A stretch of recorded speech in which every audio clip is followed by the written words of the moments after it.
to do is explain my motives for doing any of my actions. It's all about the animals. It's all about justice.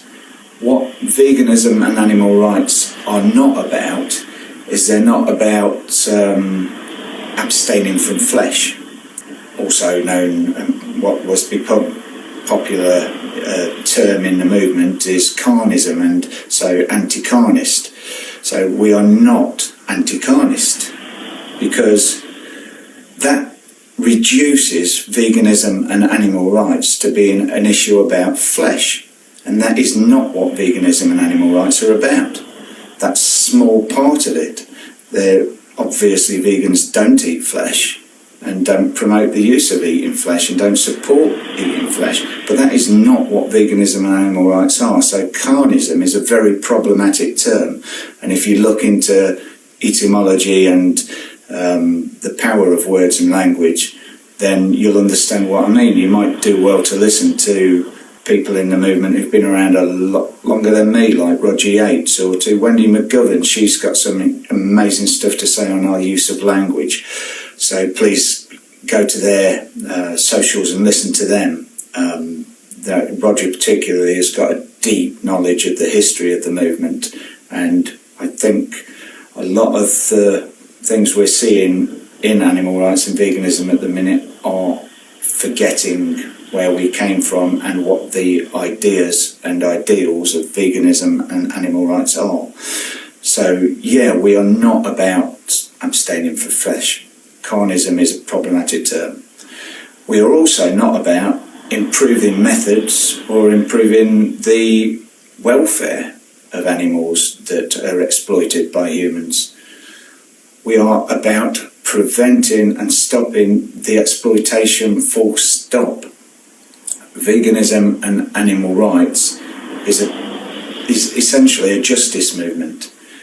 It is to recognise that animals have inherent rights of their own and to demand justice for those animals to enjoy those rights. They have a basic right to freedom and life, and humans have no rights over animals. When you start talking about welfare or improving methods or being nicer to animals, you're going down a welfare route and you are ignoring their rights. They do not belong to us. They are not ours to determine what happens to them. So that is what animal rights and veganism is essentially about. What it also is connected. So animal rights is a social justice movement, and it's connected to all other social justice movements. People who deny animal rights has anything to do with humans really misunderstand what veganism and animal rights are. They look up the founders and what their motives were and what their reasons were.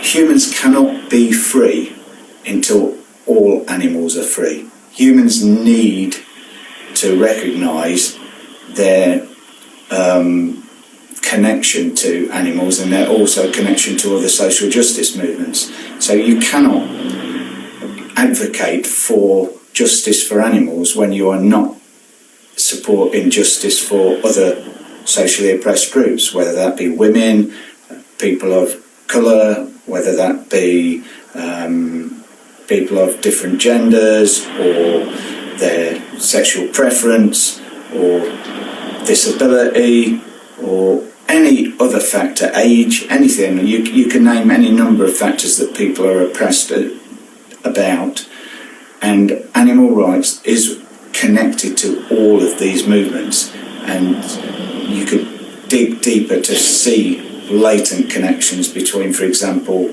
animal exploitation and misogyny, or animal exploitation and racism. There are very clear connections, as well as exploitation of the poor, and how